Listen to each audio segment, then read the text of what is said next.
Morning, সকালে খাওয়া দাওয়া চলছে। এই যে দুজন, যাদেরকে কালকে আপনারা দেখেছেন ট্রেনে আসতে আসতে, অ্যান্ড এই সেই ইউটিউব চ্যানেলে, এটা আমার মা। আমরা একটু আগে লুচি খেলাম।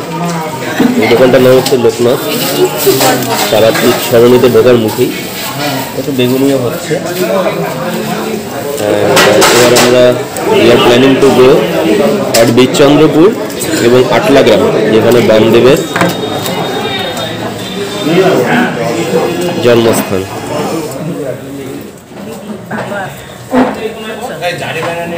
ভিডিওতে কি উঠলো জানো? ওকে, লেটস গো। ওখানে গিয়ে দেখা হচ্ছে।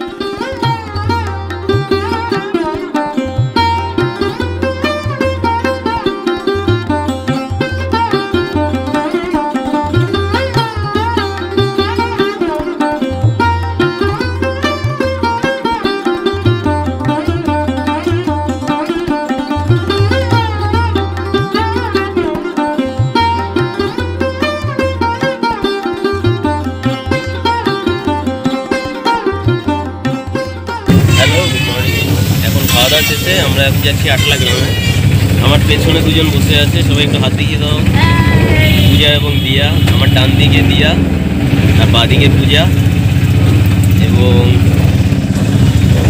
এখানে আমার পাশে আছে আমার সহধর্মিনী এবং আমার মা।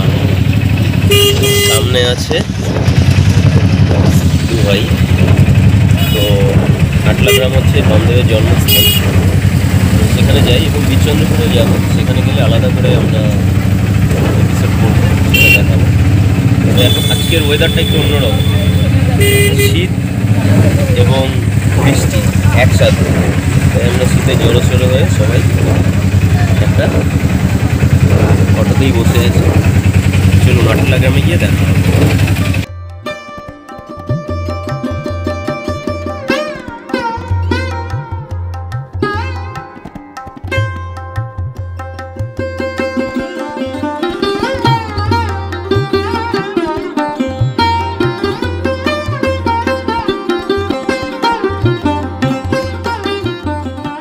প্রচণ্ড বৃষ্টি এবং ঠান্ডা।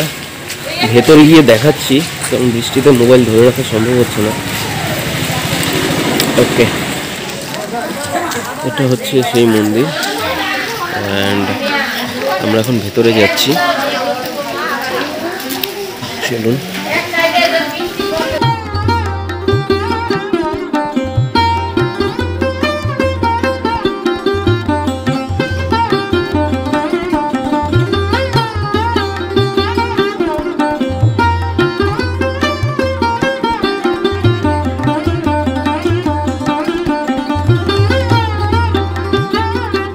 বৃষ্টির মধ্যে এই সিঁড়িতেও খুব ডেঞ্জারাস ওঠা। এমন একটা সময় এসেছি, বাট তো ইগনোর করতে পারবো না। মন্দির, পেছনে বিমলা এবং লক্ষ্মীমাতার মন্দির আছে। ভেতরে ফটো তোলা নিষেধ, তাই আমি জগন্নাথ দেবের ফটোটা দেখাতে পারলাম না, ছবি মানে মূর্তি দেখাতে পারলাম না।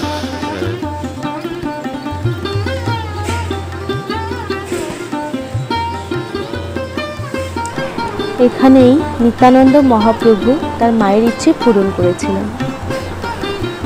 তার মায়ের ইচ্ছে ছিল তিনি পুরীতে গিয়ে জগন্নাথ দর্শন করবেন, কিন্তু বার্ধক্যজনিত কারণে তিনি পুরীতে যেতে পারেননি। তাই নিত্যানন্দ মহাপ্রভু এখানেই জগন্নাথ দেবকে স্থাপন করেছিলেন।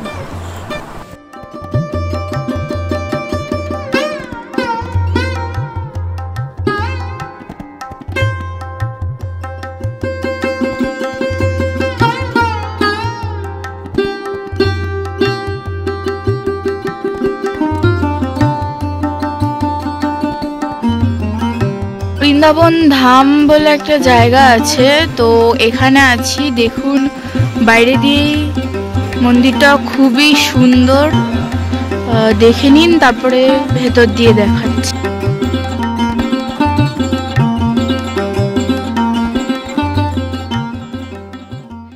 বলা হয় শ্রী নিত্যানন্দ মহাপ্রভু এই মন্দিরের বিগ্রহের সাথে বিলীন হয়েছিলেন।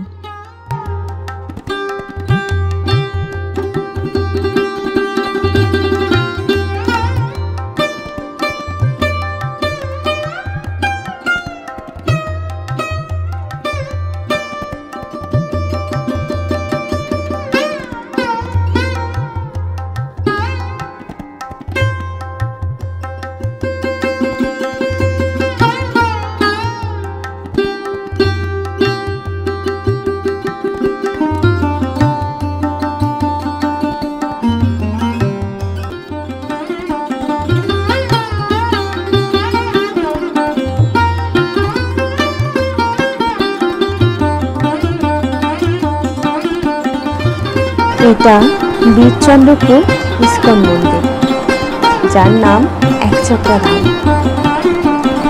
বীরচন্দ্রপুরের আগের নাম ছিল একচক্রা গ্রাম, কিন্তু নিত্যানন্দ মহাপ্রভুর ছেলের নাম বীরচন্দ্র গোস্বামী, যার নাম অনুসারে এখানকার নাম রাখা হয় বীরচন্দ্রপুর।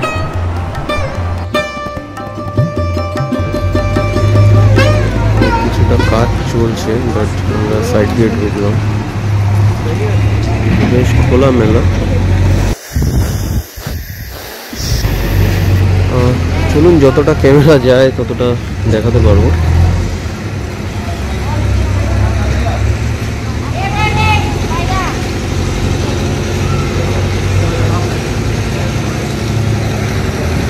আমরা একটা এখানে ছিল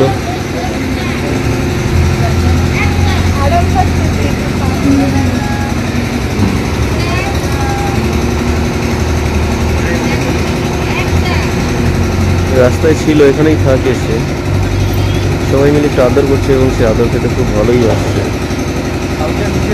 চলুন খাওয়া দাওয়ার ব্যবস্থা করতে হবে, ওরা করবে আমার ভাই বোনেরা। আমরা মন্দিরটা একটু দেখি।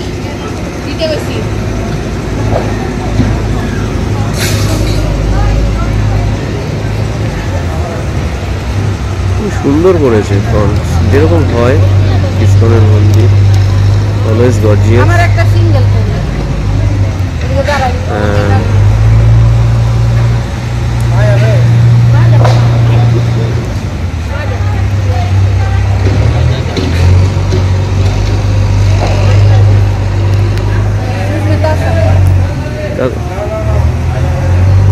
খুবই সুন্দর করেছে, দুধারে গৌর নিতাই এবং তার ভক্তবৃন্দ কীর্তন করছেন।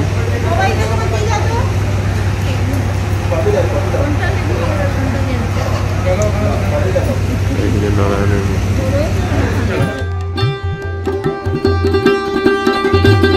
এই বীরচন্দ্রপুর শ্রীকৃষ্ণের সাথে সরাসরি যুক্ত।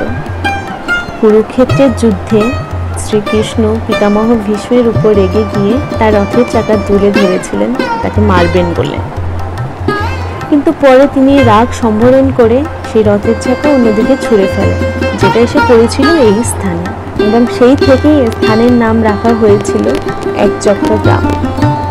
এবং এই একচক্রা গ্রামেই এই মন্দিরটা একচক্র ধাম নামে পরিচিত।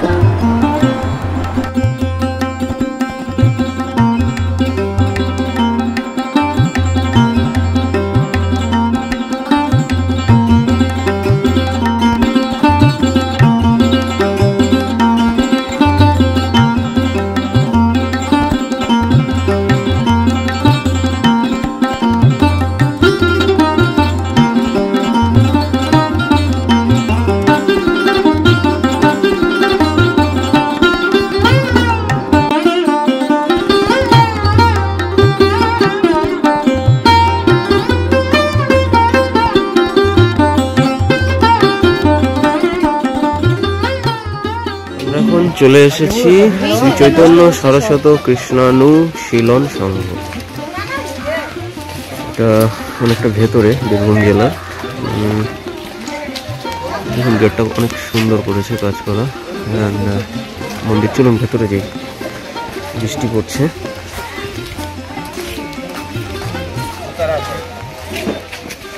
অনেকটা বড় এরিয়া নিয়ে।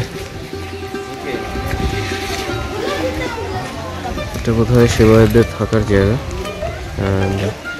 এটা মেন মন্দির, পুজো হচ্ছে অলরেডি। ভেতরে ক্যামেরা জানি না নিতে দেবে কিনা, যতটা যাওয়া যায়।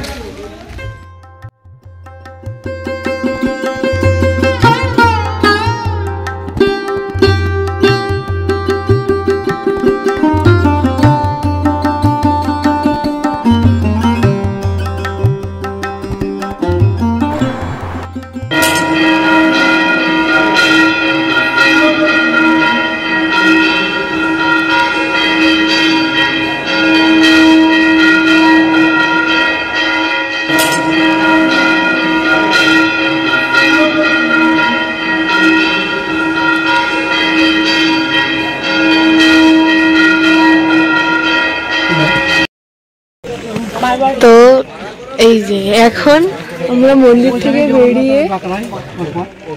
থেকে বেরিয়ে চা খাওয়া হচ্ছে। সবাই চা খাচ্ছে, বৃষ্টির দিনে ভাড়ে চা খাচ্ছে। আরেকজনের চাদরে বসে আছে।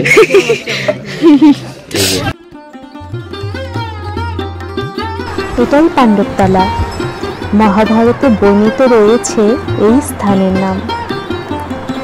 পাণ্ডুপুত্ররা অজ্ঞাতবাসকালে তাদের মায়ের সাথে কিছুটা কাল এখানে কাটিয়েছিলেন এবং পাণ্ডুপুত্র ভীম এখানেই বকাসুরকে বধ করেছিলেন।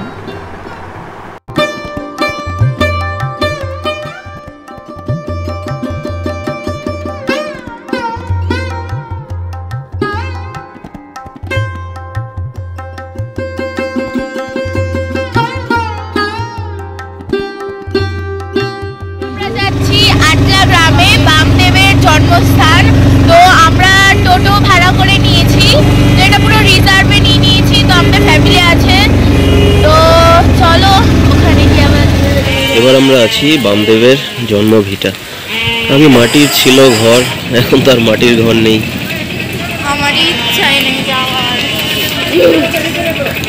এখানে মতভেদ আছে, এক একজন এক এক রকম ভাবে বলছে যে তার জন্মস্থান এই দিকটায়, তার জন্মস্থান ওই দিকটায়। তাতে কি যায় আসে বলুন?